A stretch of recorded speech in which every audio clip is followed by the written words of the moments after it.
What's up guys? Kumusta kayo? It's me again, Joseph Kate. So for today's video guys, let's talk about BDO credit card application with sure approval. Kasi sa dami-daming beses nyo na nag-apply sa credit card guys na BDO at hindi kayo na-approve, ang dapat nyo gawin is yung technique na ito.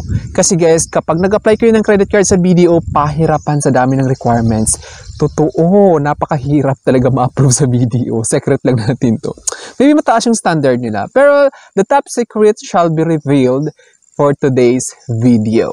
Pero bago yun guys, muna kitang imbitahan na mag-subscribe sa YouTube channel ko kung bago ka pa lang kasi marami pa po akong i-share ng mga tutorials, knowledge, and experience of mine in the future. Kaya naman huwag niyong kalimutan mag-subscribe para updated kayo lagi sa mga vlogs na i-upload ko. Yun lang po at sobrang maraming salamat po. So unang-una guys, i-reveal ko na sa inyo ang dapat nyong gawin kapag hindi talaga kayo ma-approve sa credit card application nyo sa BDO, you should go for that secured credit card. BDO secured credit card. So ewan ko na lang talaga kung hindi pa kayo ma-approve dyan. Kasi alam niyo guys, yung sinasabing BDO secured credit card or secured credit card, it also works as a normal credit card. Ginagamit sa pag-swipe, may annual fee, may fees and charges as well, at saka may interest. Normal credit card siya. Yun nga lang, ang kinaibahan is secured siya. It's because kailangan nyo mag-deposit ng certain amount para ma-approve kayo sa application. Kasi yung amount na dineposit nyo, it works as a collateral doon sa bank. Yes, kapag nahihirapan talaga kayo, meaning may problema sa pangalan nyo, so all you have to do is to gain bank's trust. What I mean is, mag-secured credit card kayo para makuha nyo yung tiwala ng bangko. Yun po yung secret. Ngayon, the process and guide of getting secured credit card sa BDO will be talked about for today's video. So, ayan nakikita nyo guys, secured credit card. Guaranteed approval, apply now at any BDO branch near you. So, ang dapat nyo gawin is maghanap kayo ng branch kung saan komportable kayo. Halimbawa, magka-problema, dapat doon kayo sa branch na kung saan pinakamalapit sa inyo, which is easy to access lang if there's something wrong happens. Halimbawa, nagka-problema na wala yung credit card ninyo, nagkaroon ng fraud transactions kasi credit card guys is prone to fraud transactions. So what do you mean by prone? Malapit sa, ano siya, lapitin ng mga fraud transactions kapag hindi nyo na pangalagaan ng maigi yung card details. So, I've been a credit card user of BDO for about 2 years. Good thing, thanks to God, wala namang fraud transaction kasi maliit lang yung limit. Hindi yata bet ng mga scammer. Charot. BDO din yung ini-increase yung credit limit ko. Nag-request ako, dinecline nyo. Sasama ng ugali nyo. Tapos, eto. Totoo guys, dineclare. Tsaka hindi lang siya mahirap mag-approve ng credit card guys ha. Mahirap din sila mag-approve ng credit limit request. Hindi ko alam. Tapos, minsan naman, kusa na lang sila nag-increase ng credit limit. Depende yata sa mood ng nagtatrabaho sa BDO. Promise. Nag-request ako kasi maliit na lang yung credit limit kasi dami-dami kong sinaswipe, ganyan, nag-enjoy ako. Napabayaran ko naman siya ha. Tapos, nag-request ako kasi akala ko ma-approve ako. Decline yung request. Share ko lang, naglabas lang ako ng hinanaing sa BDO credit card. Ganon. Tapos eto nakikita nyo si Kuya, tuwang-tuwa siya kasi sa dami ng pinagdaanan sa pag-apply ng credit card sa BDO, finally, sure na ma-approve siya. It's because he decided na mag-secured credit card. Ayun, nakangiti siya. Secured credit card. Secured credit card, 100% credit approval guaranteed. Kasi naman, paano hindi ma-approve, papasok kayo ng pera na collateral. Yung collateral na yun guys is hindi nyo siya magagalaw ha. Yan.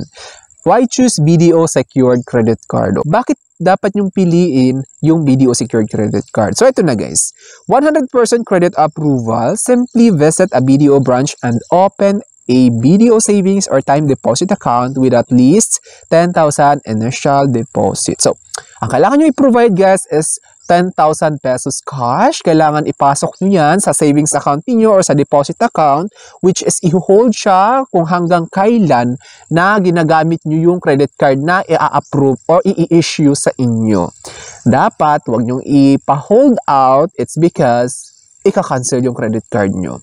Guaranteed credit limit. The credit limit will be 90% of your peso deposit or 80% of your dollar deposit. So, meaning, Guaranteed credit limit niya is halimbawa 10,000 yung dineposit nyo, yung pina-hold ninyo, 90% noon yung magiging credit limit nyo. Meaning, yung 10,000, 90% is 9,000. Sa 10,000, 9,000 yung magiging credit limit ninyo. Tapos, kung dollar account naman yon, yung 80% noon yung magiging credit limit ninyo. Easy release of holdout on the deposit. Deposit will be released 60 days after card cancellation and upon settlement of any outstanding balance on the account. So, ito kailangan yung alamin, kailangan malaman nyo, kailangan maintindihan nyo na yung dineposit nyong pera is hindi nyo talaga siya magagalaw hanggat hindi nyo pinakancel yung card or hindi nyo nababayaran yung outstanding balance. Halimbawa, yung nangyari is pinakancel nyo yung card tapos may outstanding balance. So, hindi siya pwede. Kailangan nyo munang bayaran yung outstanding balance at saka siya ika-cancel. Tapos, pagka-cancel, you have to wait 60 days para ma-release yung na-i-hold na amount. So, klaro tayo dun guys ha, wag kayong magwawala, wag kayong mag-aalboroto sa loob ng BDO branch kasi nakakahiya. Be nice sa mga teller dun kasi mababait naman yung teller ng BDO kahit papano. Hindi nga lang nag-i-increase ng credit limit agad, ganun.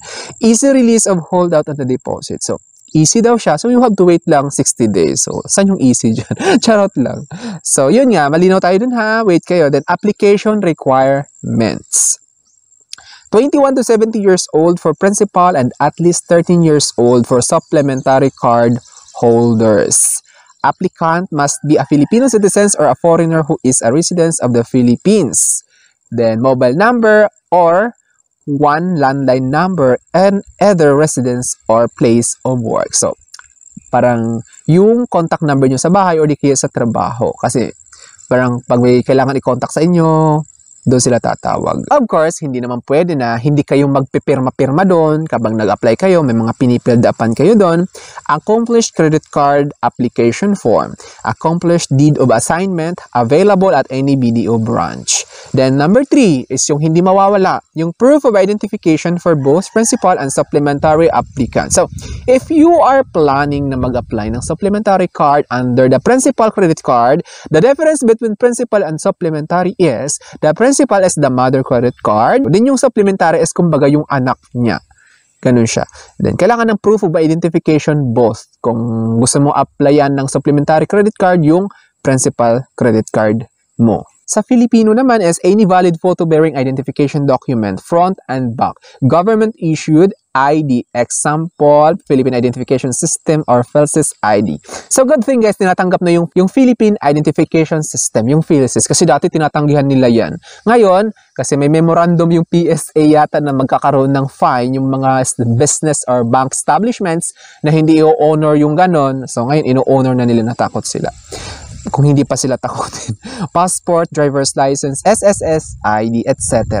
So, ito guys, recap lang tayo. BDO Secured Credit Card is kailangan nyo mag-deposit ng pera at hindi nyo magagalaw yun until na-cancel yung credit card ninyo or nabayaran nyo yung outstanding balance. Tapos, within 60 days yung hold-out release. So, kailangan nyo mag-antay ng 60 days. Beyond 60 days, saka pa lang kayo may karapatan mag-complain kung hindi pa rin nare-release yung hold-out amount. Tapos, of course, it comes with fees and charges. As normal credit card, be aware na 3% yung magiging monthly interest dyan kapag hindi nyo nabayaran ng buo yung outstanding balance. So, ano nga ba yung outstanding balance? Yung total amount kung magkano yung nagastos nyo within the statement of account. Kaya kailangan aware kayo, alamin nyo muna yung lahat before kayo pumasok sa credit card world. Kasi credit card is not just a credit card. It comes with different terms and conditions in using their facilities. Ganun yun. So I think that's all for now. Thank you so much for watching. It's me again, Joseph Kate. Don't forget to subscribe for more videos. Bye-bye!